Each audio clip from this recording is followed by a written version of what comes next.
कठोपनिषद चौथा पार्ट दूसरा अध्याय प्रथमावल्ली। स्वयंभू परमात्मा ने समस्त इंद्रिय द्वारा बहिर्मुख करके निर्मित किए हैं, इसलिए जीवात्मा बाहरी विषयों को ही देखता है, अंतरात्मा को नहीं देखता। अमृत तत्व की आकांक्षा से जिसने अपनी चक्षु आदि इंद्रियों पर संयम कर लिया है, ऐसा कोई धीर पुरुष ही अंतरात्मा को देख सकता है। बाल बुद्धि व्यक्ति ही बाहरी भोगों का अनुगमन करते हैं। ऐसा करने वाले व्यक्ति मृत्यु के भयंकर पास में फंसते हैं, किंतु विवेकवान पुरुष अमरता को अटल जानकर जगत के अनित्य पदार्थों की कामना नहीं करते। मंत्र क्रमांक 3 से 13 तक यमदेव ने अद्वैत तत्व यही वह कहा है। लगता है कि व्याख्या के साथ नचिकेता को उस तत्व की अनुभूति भी कराते जा रहे हैं तथा उस तथ्य को दिखाते हुए कहते हैं, यही वह रहस्य विद्या आत्म तत्व या परमात्म तत्व जिसे तुम समझना चाहते हो, जिस अंतः चेतना के अनुग्रह से मनुष्य शब्द स्पर्श रूप रस गंध आदि इंद्रिय सुखों का अनुभव करता है।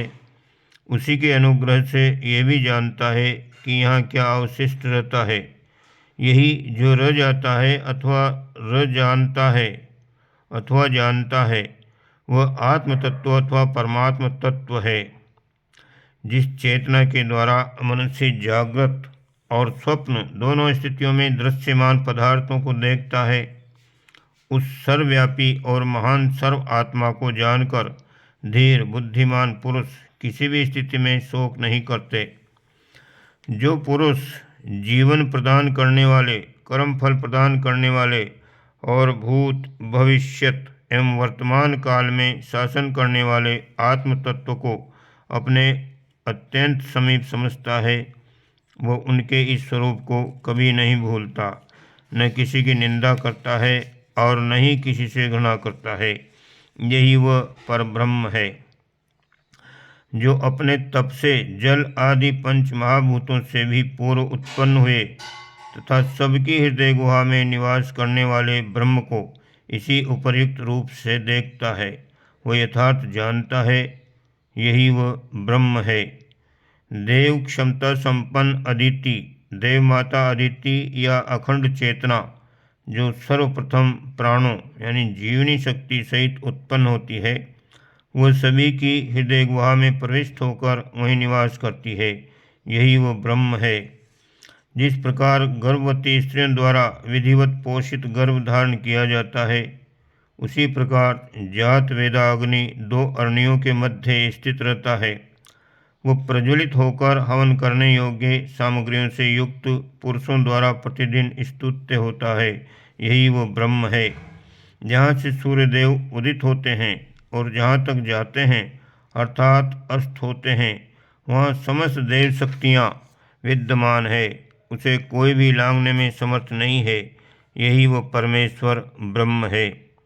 जो सर्वप्रथम परमेश्वर को इहलोक और परलोक में अलग अलग रूपों में देखता है, वह मृत्यु से मृत्यु को प्राप्त होता है, अर्थात उसे बारंबार जन्म मरण के चक्र में फंसना पड़ता है। सत्य अथवा शुद्ध मन से ही परमात्मा का तत्व जाना जा सकता है। इस जगत में ईश्वर के अतिरिक्त अन्य कुछ भी नहीं है, किंतु जो व्यक्ति इसमें भिन्नता देखता है, वो मृत्यु से मृत्यु का वर्ण करता है। जो परम पुरुष अंगुष्ठ परिमाण में प्राणी की देह के मध्य भाग में स्थित है, वह भूत भविष्यत और वर्तमान का शासक है। उसे इस प्रकार जान लेने के बाद प्राणी न तो किसी की निंदा करता है और न ही किसी से घृणा करता है। यही वो ब्रह्म है। वह अंगुष्ठ परिमाण वाला परमात्मा धुएं से रहित प्रखर ज्योति के समान है, जो सब पर शासन करता है। वह नित्य सनातन ब्रह्म जैसा कल था वैसा ही आज भी अपरिवर्तनीय है। यही वो ब्रह्म है। जिस प्रकार वर्षा का जल ऊंचे शिखरों पर बरसकर पहाड़ के नीचे विभिन्न स्थानों में चला जाता है, उसी प्रकार विभिन्न धर्म संप्रदायों वालों अथवा विभिन्न स्वभाव वाले मनुष्यों, असुरों और देवों को जो परमेश्वर से भिन्न देखता है, वो उन्हीं का अनुगमन करता है, अर्थात उस बिखरे जल की तरह विभिन्न देव, असुर आदि के लोगों व योनियों में भटकता रहता है। हे गौतम यानी नचिकेता, हे नचिकेता, जिस प्रकार शुद्ध जल सिंचित होने पर जहाँ जाता है उसी रूप में बदल जाता है, इसी प्रकार ज्ञानी इस तथ्य को समझ लेने वाले की आत्मा भी उसी प्रकार की हो जाती है। यमदेव शुद्ध जल के उदाहरण से आत्म तत्व को समझा रहे हैं। शुद्ध जल जिस किसी पात्र में जाता है उसी रूप में ढल जाता है।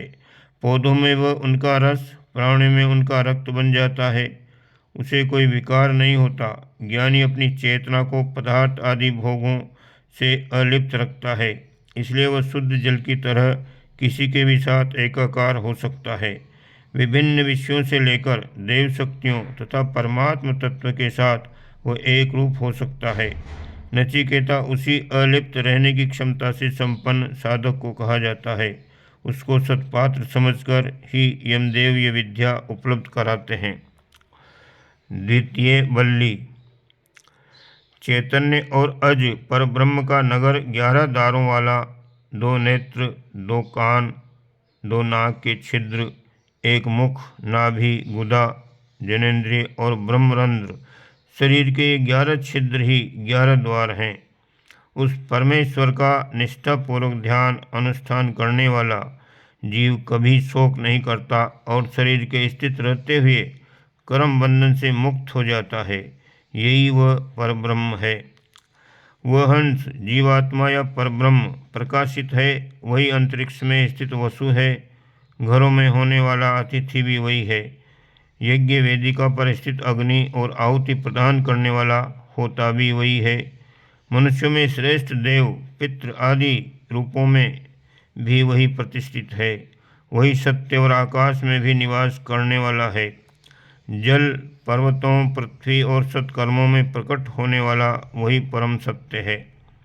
जो ब्रह्म प्राण तत्व को ऊर्ध्वगामी करता है और अपान वायु को अधोगामी करता है, हृदय के मध्य स्थित उस वामन भजन करने योग्य की सभी देवगण उपासना करते हैं।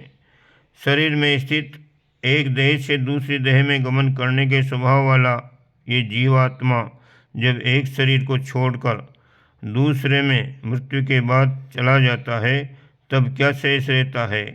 यही वो ब्रह्म है।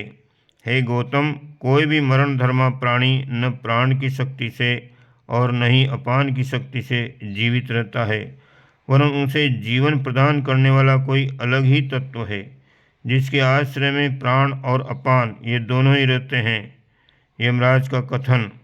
हे गौतम वंशीय नचिकेता, अब मैं तुम्हें उस नित्य सनातन पर ब्रह्म का रहस्य बतलाऊंगा तथा ये भी वर्णन करूंगा कि मृत्यु के बाद आत्मा का क्या होता है, अर्थात वह कहाँ जाता है।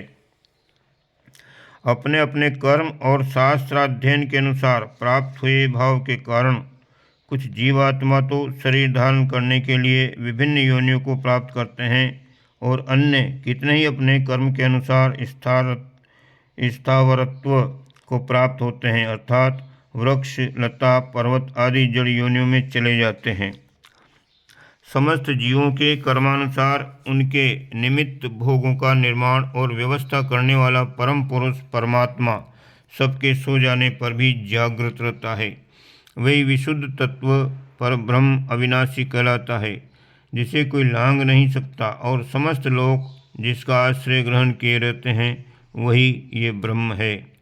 जिस प्रकार एक ही अग्नि तत्व संपूर्ण ब्रह्मांड में प्रविष्ट होकर प्रत्येक आधारभूत वस्तु के अनुरूप हो जाता है, उसी प्रकार समस्त प्राणियों में स्थित अंतरात्मा ब्रह्म एक होने पर भी अनेक रूपों में प्रतिभाषित होता है, वही उनके बाहर भी है। जिस प्रकार इस लोक में प्रविष्ट वायु एक होता हुआ भी प्रत्येक रूप के अनुसार अर्थात विभिन्न वस्तुओं के संयोग से भिन्न भिन्न शक्ति युक्त प्रतीत होता है, उसी प्रकार समस्त प्राणियों में विद्यमान परमात्मा एक होने पर भी विभिन्न रूप वाला प्रतीत होता है, वही उनके बाहर भी है। जिस प्रकार समस्त ब्रह्मांड का चक्षुरूप सूर्य प्राणियों के चक्षुओं से उत्पन्न होने वाले बाहरी दोषों से लिप्त नहीं होता, उसी प्रकार सब भूतों यानी प्राणियों में आत्मा रूप से स्थित परमेश्वर उन जीवों के दुख क्लेश आदि से लिप्त नहीं होता। सब भूतों के अंतर में रहकर भी वो बाहर ही विराजमान है। समस्त शरीरधारियों में अंतरात्मा के रूप में निवास करने वाला तथा सबको वश में रखने वाला परब्रह्म एक होते हुए भी अनेक रूप धारण कर लेता है। जो विद्वान सदैव अपने अंतःस्थल में स्थित उस परब्रह्म के दर्शन करते हैं उन्हें ही शाश्वत सुख प्राप्त होता है, अन्यों को नहीं। जो समस्त चैतन्यों में चैतन्य और नित्यों में भी नित्य है, जो एकांकी होते हुए समस्त जीवों के कर्म अनुसार उनका फल प्रदाता है, उस आत्मस्थ परमेश्वर का बुद्धिमान जन निरंतर दर्शन करते रहते हैं। ऐसे मेधावी पुरुष ही शाश्वत शांति प्राप्त करते हैं, दूसरे नहीं। उस अनिर्वचनीय आनंद को ही विद्वजन ब्रह्म मानते हैं। उस ब्रह्म को किस तरह जाना जाए? क्या वह प्रत्यक्षतः प्रकट होता है अथवा अनुभव से जानने योग्य है? वहाँ ब्रह्म के निकट न सूर्य प्रकाशित होता है, न चंद्रमा, न तारागण और न विद्युत ही प्रकाशित होती है। फिर ये लौकिक अग्नि किस तरह प्रकाशित हो सकती है? उसके परब्रह्म के प्रकाश से ही ये सब प्रकाशित होते हैं। संपूर्ण जगत उसके ही प्रकाश से प्रकाशित है। तृतीयावल्ली। जिसकी जड़ें ऊपर और शाखाएं नीचे की ओर हैं, वह अश्वत्थ वृक्ष सनातन है। वह विशुद्ध तत्व अविनाशी है, वही ब्रह्म है। समस्त लोग उसी का आश्रय ग्रहण करते हैं, उसका कोई भी अतिक्रमण नहीं कर सकता, यही वो ब्रह्म है। वृक्ष की जड़ों से एक जैसा ही रस संचरित होता है। पत्तियों पुष्पों में वो वृक्ष के गुण के अनुसार रूपांतरित हो जाता है। सृष्टि रूपी सनातन वृक्ष का मूल ऊपर अनंत आकाश में है। वहाँ से संचरित रस सृष्टि के घटकों में पहुंचकर अनेक रूपों में प्रकट होता है। ये संपूर्ण विश्व उस प्राण रूप ब्रह्म से ही निःसृत यानी प्रकट होकर उसी में गतिशील है। जो उस महान भयंकर प्रहारोद्यत वज्र की तरह ब्रह्म को जानते हैं, वे अमृत तत्व को प्राप्त करते हैं।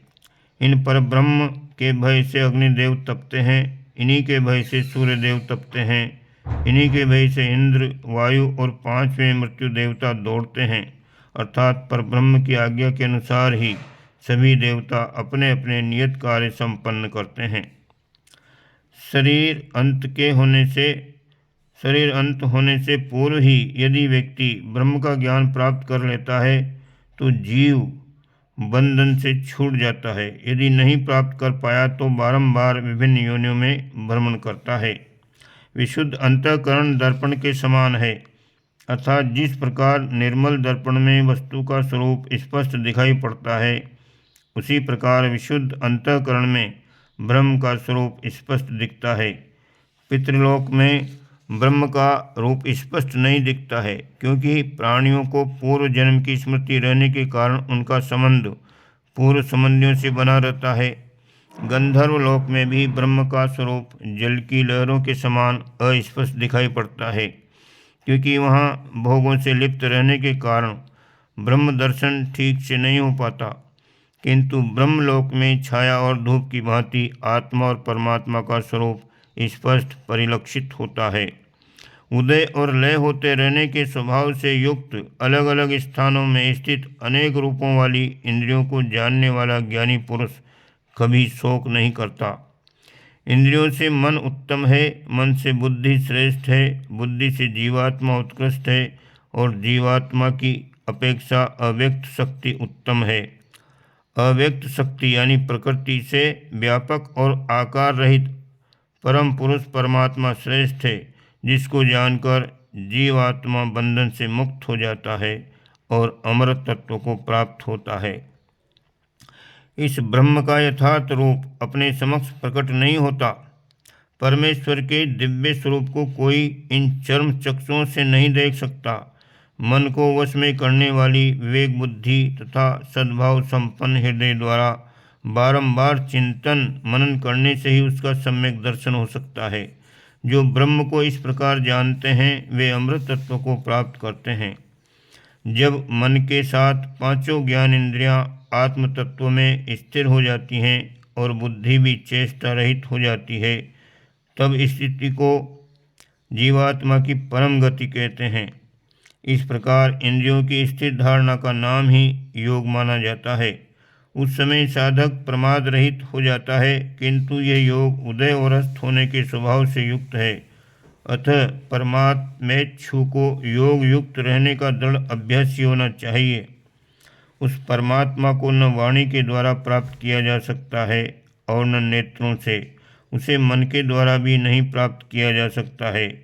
वह ब्रह्म अवश्य है, ऐसा कहने मात्र से भला उसे कौन प्राप्त कर सकता है। अस्थि वह है और नास्ति वह नहीं है। इन दो मान्यताओं में तत्वभाव समस्त इंद्रियां आदि सहित मन बुद्धि को एक करके अनुभव करने की क्षमता द्वारा अस्थि भाव ही प्राप्त करने योग्य है। इस प्रकार की उपलब्धि करने वाले से अंतः चेतन प्रसन्न होता है। वह आत्मदेवी प्रसन्न होकर ब्रह्म अनुभूति का मार्ग खोल देता है। व्यक्ति के हृदय में अनेक प्रकार की सांसारिक कामनाएं रहती हैं। जब इनका समूल विनाश हो जाता है तब मनुष्य यहीं इसी संसार में ईश्वर का साक्षात्कार कर लेता है और अमर हो जाता है। अन्य कामनाएं रहते तत्वभाव बिखरा रहता है, उसके एक होने पर ही साक्षात्कार की स्थिति बनती है। जब हृदय ग्रंथियाँ खुल जाती हैं, जब ये मरण धर्मा मनुष्य अमर तत्व को प्राप्त करता है, यही वेदांत का अनुशासन है। हृदय में 101 नाड़ियों का समूह है। उसमें से एक मूर्धा यानी कपाल का भेदन करके बाहर निकलती है। उसके द्वारा ऊर्ध्वगमन करने वाला साधक अमृत तत्व को प्राप्त करता है। अन्य अवशिष्ट नाड़ियाँ प्राण उत्सर्ग में सहायक होती हैं।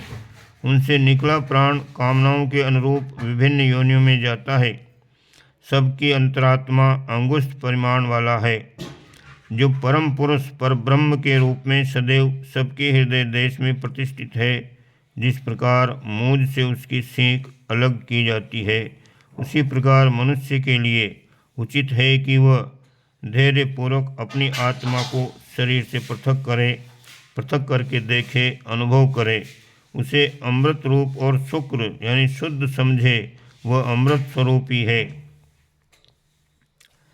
मृत्यु अर्थात यमराज द्वारा उपदिष्ट इस विद्या को पाकर नचिकेता समस्त विकारों से रहित और सर्वथा शुद्ध होकर जन्म मृत्यु के बंधन से मुक्त हो गया और ब्रह्म भाव ब्रह्म तत्व को प्राप्त हो गया।